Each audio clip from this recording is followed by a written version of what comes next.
So we just went to a movie. It had been a while since we've been to a movie. It was a very good movie. Thunderbolts. Highly recommend.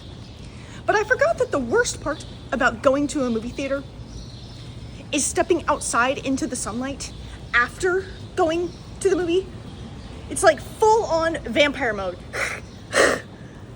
The sun hurts my eyes. It hurts my eyes. Ow. Anyway, back to the camper and to get something to eat. I'm feeling red meat tonight. Ooh, ooh. Yeah, there's the sun. Found it. Found it.